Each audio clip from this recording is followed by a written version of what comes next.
ಸೈನ್ಯ ಚಿತ್ರದ ನಂತರ ಆ ರೀತಿಯ ಮಕ್ಕಳ ಚಿತ್ರ ಬಂದಿರಲಿಲ್ಲ. ಅದೇ ರೀತಿಯ ಕತೆ ಹೊಂದಿದ ಮಕ್ಕಳ ಸೈನ್ಯ ಸಿನಿಮಾ ರಿಲೀಸ್ಗೆ ರೆಡಿಯಾಗಿ ನಿಂತಿದೆ. ಇಲ್ಲಿ ತನಕ ಸಂಚಲನಕಾರರಾಗಿ ಕಾರ್ಯವನ್ನ ನಿರ್ವಹಿಸಿರುವ ಎಸ್.ಕೆ. ಸುನೀಲ್ ಕುಮಾರ್ ಈ ಚಿತ್ರಕ್ಕೆ ಚೊಚ್ಚಲ ನಿರ್ದೇಶನ ಮಾಡಿದ್ದಾರೆ.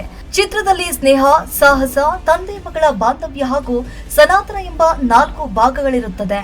ಮಕ್ಕಳು ಮೊದಲ ಬಾರಿಗೆ ನಟಿಸಿದ್ದಾರೆ ಅಂತ ಹೇಳುವ ಹಾಗಿಲ್ಲ. ಚಿತ್ರಕ್ಕೆ ಮುನಿಸ್ವಾಮಿ ಬಂಡವಾಳ ಹೂಡಿ ನಿರ್ಮಾಣ ಮಾಡಿದ್ದಾರೆ. ಮಹಾಲಕ್ಷ್ಮಿ, ಗಗನ ಸೋನಾಕ್ಷಿ, ಶಶಾಂಕ್, ರಾಬರ್ಟ್, ರುದ್ರಪ್ಪ ಮುಂತಾದವರು ಚಿತ್ರದಲ್ಲಿ ನಟಿಸಿದ್ದಾರೆ.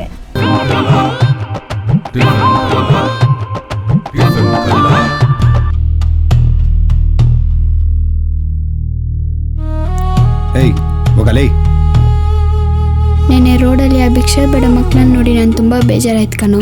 ನಮ್ಮ ಹತ್ರನೂ ದುಡ್ಡಿದ್ರೆ ನಾವು ಅವ್ರನ್ನ ಓದಿಸ್ಬೋದಾಗಿತ್ತಲ್ವಾ. ನಮ್ಮಪ್ಪಂಗೆ ಹೇಳ್ದೆ ಕಣ್ರು, ನಮ್ಮಪ್ಪ ಪಾಪ ಅಂತೇಳಿ ಸುಮ್ಮನೆ ಆಗೋಗ್ಬಿಟ್ರು. ನಾನು ನೆನೆ ಹೋಗಿ ನಮ್ಮಮ್ಮನ ಕೇಳಿದೆ, ಮಕ್ಕಳೆಲ್ಲ ಪಾಪ ಭಿಕ್ಷೆ ಬೇಡ್ದಾರಮ್ಮ, ಅವ್ರಿಗೆ ಓದೋಕ್ಕೆ ಏನಾದರೂ ಸಹಾಯ ಮಾಡಬೇಕು. ಅದಕ್ಕೆ ನಮ್ಮಮ್ಮ ಹೇಳ್ದೆ, ನೀನು ಅವ್ರ ಜೊತೆ ಕುತ್ಕೊಂಡು ಭಿಕ್ಷೆ ಬೇಡೋಗಿ ನನ್ನ ಮಗನೇ ಅಂದ್ಬಿಟ್ರು. ನೀನು ನೋಡೋಕ್ಕಂಗೆ ಇದೆಯಾ? ನನ್ನ ಹಿಡಿಯೋಕ್ಕೆ ನನ್ನ ಇಟ್ಕೊಂಡೇ ಪ್ಲ್ಯಾನ್ ಮಾಡ್ತೀರಾ? ನಿಮ್ಮ ಕೈಯಲ್ಲಿ ನನ್ನ ಹಿಡಿಯೋಕ್ಕಾಗಲ್ಲ, ಮಂಗಾಗಲ್ಲ. ಚೆನ್ನಾಗಿದ್ದೀರಾ? ಆರೋಗ್ಯ ಎಲ್ಲ ಚೆನ್ನಾಗಿದೆ ತಾನೇ? ಹೌದು, ನಾನೇ. ರಮೇಶಣ್ಣ, ಅದೇನಿದೆ ಪ್ಯಾಕೆಟ್ನಲ್ಲಿ? ಅದೆಲ್ಲ ನಿನ್ಗೆ ಯಾಕೆ? ಹೋಗೋ. ಹಲೋ, ಇಲ್ಲೇ ರೈಲ್ವೆ ಟ್ರ್ಯಾಕ್ ಹತ್ರ ಇದೀನಿ, ಬಾ.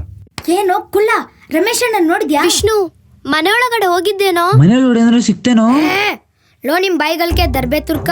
ಮನೆ ಮುಂದೆನೆ 3 ಗಂಟೆ ನಾಯಿ ತರ ಕಾಯ್ಕೊಂಡು ಕೂತಿದ್ದೆ, ಅವನಿನ್ನ ಬರ್ಲೇ ಇಲ್ಲ.